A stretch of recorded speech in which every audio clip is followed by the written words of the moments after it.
Hi everybody, I'm Wendy Peroni, Executive Director of Three Rivers Avian Center, and today we're going to talk about bird banding with our very good friends and bird banders, Allan Waldron and Mindy Waldron. There's a lot to it, so we're going to let Mindy start talking to us about how it all works, and Allan's going to show us how mist nets work too. Hi Alan. How you folks? Good to see you. We're good. Wendy Peroni, Ron Peroni. Already, yeah. Loosen up.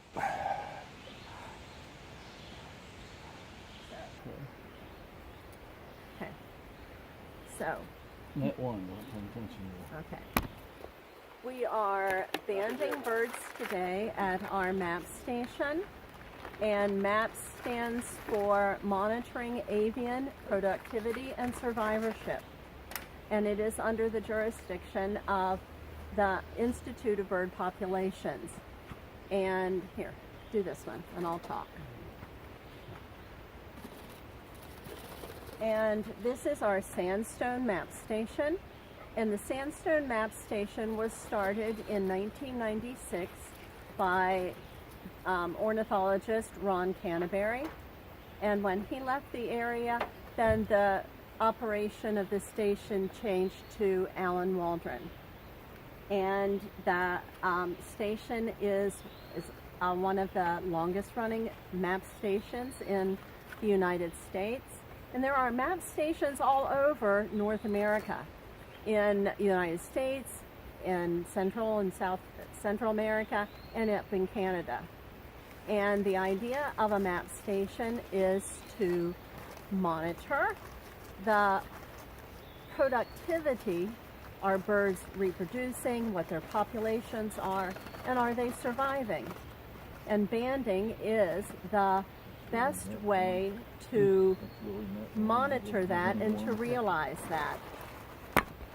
And so this is why we have worked this station for years, and we get here at 5 a.m., set up the nets and begin banding after 6 a.m. and we will band until noon. And when you band birds, somebody just can't walk out to their backyard and set up a net and start banding birds. They need to have training and they need to have licenses from the state and from the federal government. We are under the MAPS program for the Institute of Bird Populations, but we have federal permits through the Bird Banding Lab that is in Patuxent, Maryland, and the Bird Banding Lab is part of the USGS. And our permits come from them, and our bands come from them, and we send our data to them, as well as sending it to the MAPS people at Institute for Bird Populations. Our team is Bob Dameron, who is our net tech. He helps set up nets as well as take the birds from the nets. We have Lenza Paul, who is a wildlife technician for the National Park Service. She is our liaison between the Park Service and this station. We are on Park Service property, so we need to have their cooperation and we operate under their supervision. And then we have our master bander, Allan Waldron. He has a federal master bander permit from the banding lab, and we also have the state permit from the WVDNR. I'm Mindy Waldron, and I have a sub-permit under his master bander permit. Okay, we have the three banders have had training. Allan has had MAPS training and also training at Powder Mill Birding Observatory, and Lenza and I have taken classes through the MAPS program. So that is the information on why and what we do, and I'll take a bird and get started on the banding so that you can see the process that we go through. Okay. We check our nets every 40 minutes. The first thing that we do, we have a clip on the bag that tells us the net that we get it from. We have 10 nets up the hill out in the open area, and the 10 nets are basically in the same location that they've been for the last 20 some years. And the idea is, have the changes in the ecology of the our land up there caused changes in our bird populations and in their breeding, and that is something that the data that we turn into the Park Service can tell us. So the first thing that we do is to record the weight.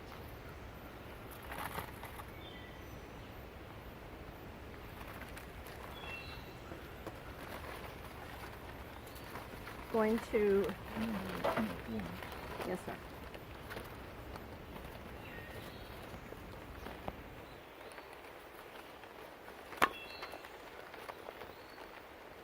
Alan is working on a goldfinch. Lenz is working on a downy woodpecker. And we write down the weight. We have data sheets that are issued through the MAPS program. And we have to go through and complete the sheet for each bird that we band. The weight on my little bird is 11.6 grams.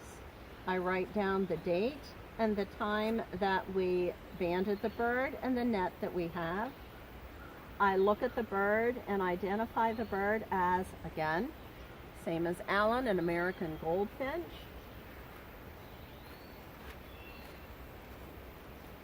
The book that we use as our guide is the Identification Guide to North American Birds, written by Peter Pyle. It has all the information that we need to band a bird. It tells me the band size, and our bands are issued by the Bird Banding Lab. And there are several different sizes of bands, because there are several different sizes of legs on birds. And the book lets us know exactly the size band to put on each species. So for an American goldfinch, band size is 0. I use a specially designed set of pliers to open the band so that I can position it on the leg of my bird. And each band includes a 9-digit number. The initial 4 digits are for that string of bands.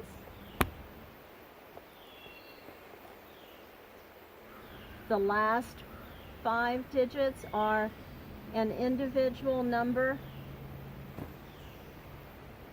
specific only to the bird that I am working on.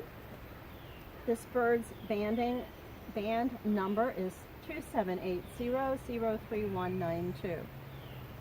I position the band in the pliers, and I gently hold the leg out, put the leg inside the band, and squeeze the pliers closed, closing the band on the bird's leg. I check it and make sure that the band is closed on the leg properly. And everybody has their own set of steps that they go through in banding and what they're doing. Mine, the first thing I do is I measure the length of the wing, which is one of the requirements that we need. Okay, I put my scale in millimeters under the top part of the wing, holding it close to the body, and then record how long the wing is. In this case, it is 66 millimeters. I record that on my sheet. I need to write down my species, American goldfinch. And each bird has a special 4-digit alpha code. In this case, the first 2 letters of American, AM, the first 2 letters of goldfinch, GO. So its alpha code is AMGO. Okay, now I need to get to the tricky stuff of identifying the sex and the age of this bird, because I need to know as much information about this little bird. That's why holding it in the hand is so important. If I look at a bird in a tree, I can't tell if it's female, if it's or male, or if it's going to have young that year, what it's going to do. And Alan just released the male goldfinch. You hear what he called us? It said something on the way out, that's for sure. So now I am looking at Oh, I can do the it. I did. goldfinch, and most people would be able to recognize the male goldfinch as being the bright yellow plumage with the black head, and the duller yellow belongs to the female. So I think that I might have a female, and what I'm going to do now is I'm going to look at her breast to see if there is feathers on her breast, because when a female sits and incubates eggs, she needs the bare breast against the eggs to keep them warm. She doesn't need the barrier of feathers.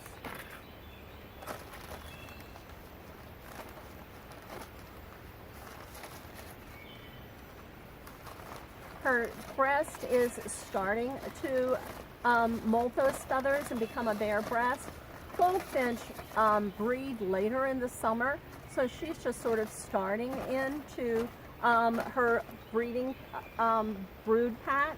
So I look at my code up here and find that just a smooth brood patch would be a code of 1. And to tell if it's a male, they both sexes have a cloacal protuberance, and on the male the cloacal protuberance is swollen if he is in mating condition. But again, I have a nice little female American goldfinch.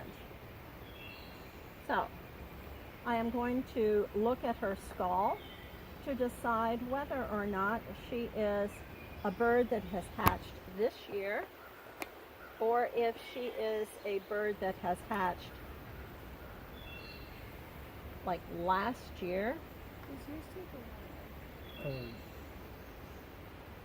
that fresh? Yeah, they're one No, And I think it's 1B. I got it. It'll be 1B. I got if it's a 1A, let me know, because I didn't realize it was a recapture. Oh, okay. And the reason I'm looking at the skull is birds have, when they are freshly hatched, have a skull Yeah, that is 1B. not ossified, which means it's not hardened, just the same as a baby has a soft skull when they are first born. And over the first few months of a bird's life, that skull will ossify, it will harden, and then after that I can tell that this bird has an ossified skull, indicating it's not necessarily a hatchier bird.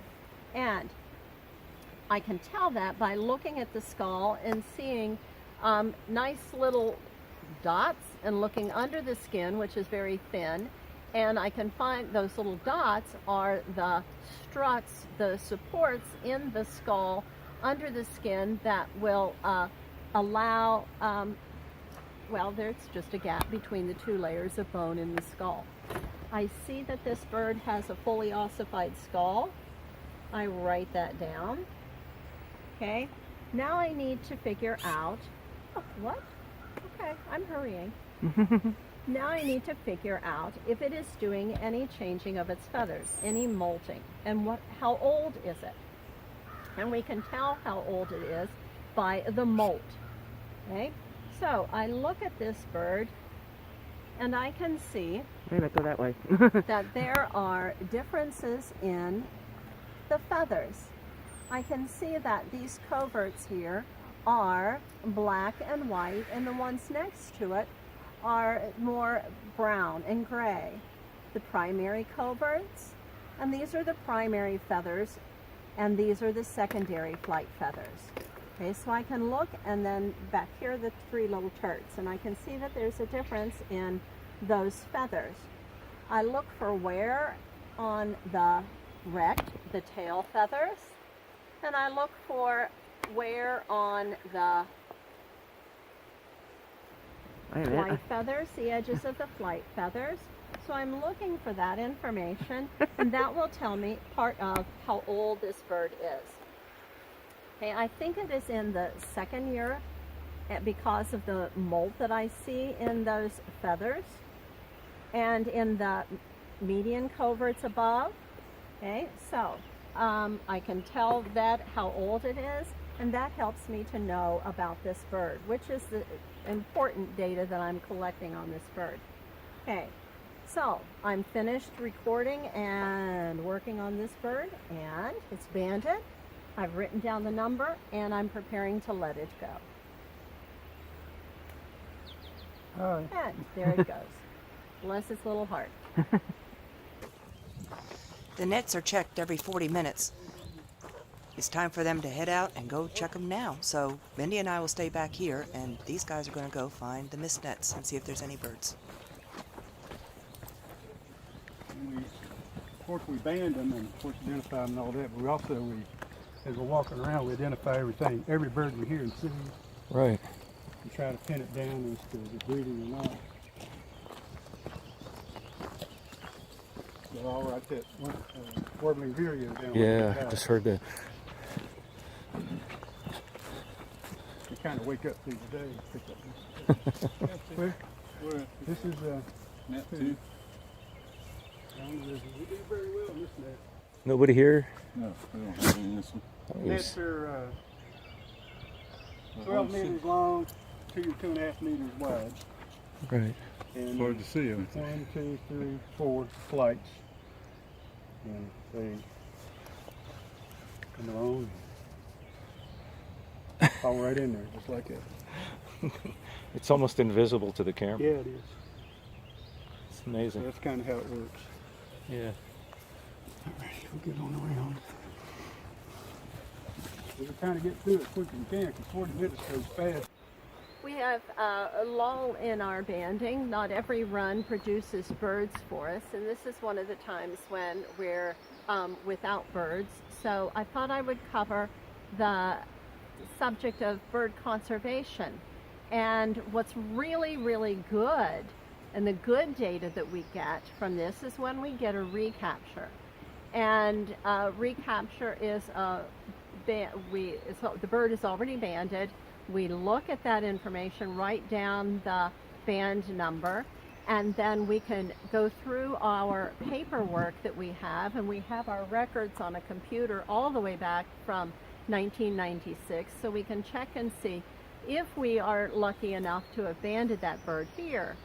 And then if we have, then we can trace its history and see how many times it has made a trip to this area. The American Red Starmail that we captured in 2011 and then recaptured in 2013, 15, and 2019 is, we hope, to be one of the longest living banded birds that we have. The problem was that we were not able at the time to get any photos of that bird to document our capture. We do have, of course, the records, but it would have been great to have a photo to go with those records. But the fact that this little bird flew all the way down to the tropics and back, how many times? 8 or 10 times, and then is an amazing accomplishment. With bird banding helps bird conservation because we can see just those kinds of records, and without bird banding we would not know that the longest living banded bird is a Laysan albatross by the name of Wisdom that lives on, or lays her eggs on, the Midway Atoll in the Pacific Ocean, and that she is 68 years old, and has laid more than 40 eggs over the time of her life. This gets us the information that hopefully people with authority can use the information and see how our species are declining and do something conservation-wise to improve the bird life and animal life in our area. Something each person can do, and now's a great time to do it, is to purchase a duck stamp. And it's the duck stamp that the funds from the duck stamps go to not just preserving habitat for ducks, but of course if you preserve the habitat for ducks, you're also preserving habitat for all birds and wildlife. So now in this time in July, their new one has just come out. You get some beautiful artwork. You can get a free access into wildlife management areas, plus you are doing something for conservation. So think about that, and if you have an interest in bird banding, get yourself a pair of binoculars and field guide, learn some birds, and there are many classes that you can find out there and groups that you can find to work with to learn the skill of bird banding.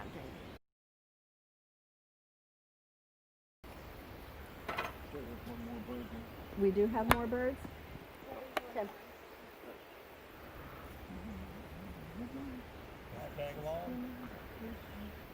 Not yet. No. 6 minutes. You got your weight in? Yes. Okay. Band or net It's like 7? Yeah. Okay. Okay. Now I have another bird, and again, place it on the scale.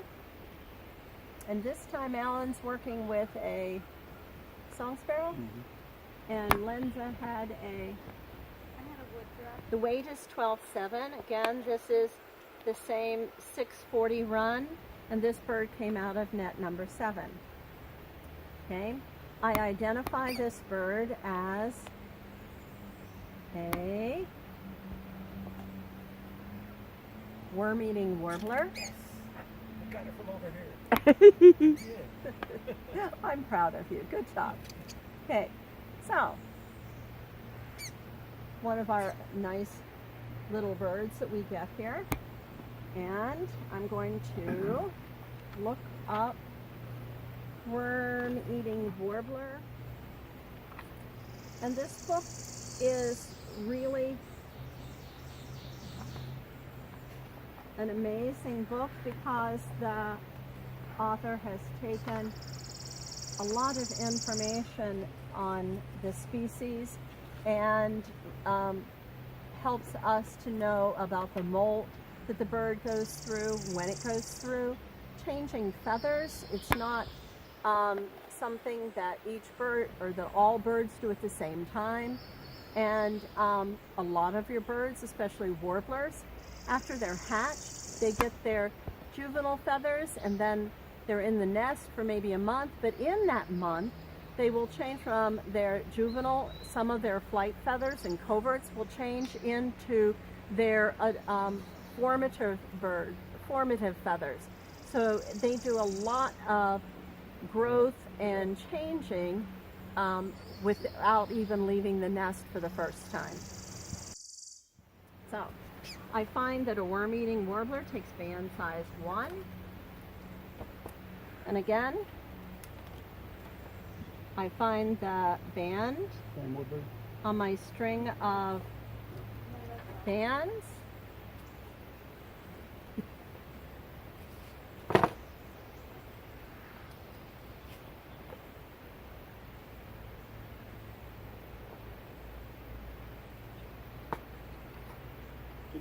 Write down the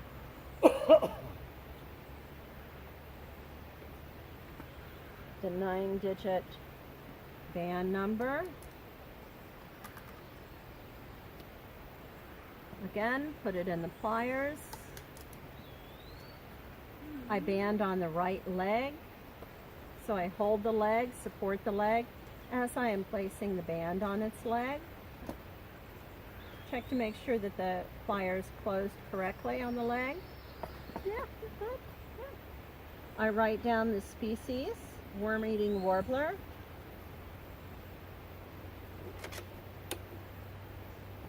Okay, again, the first thing that I do after I band it is I measure the wing length.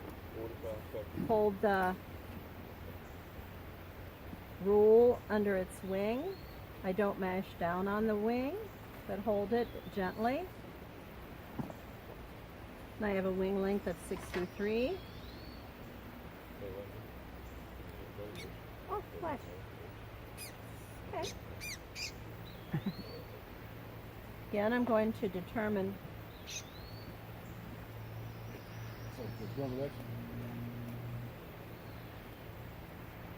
I'm going to film them going out.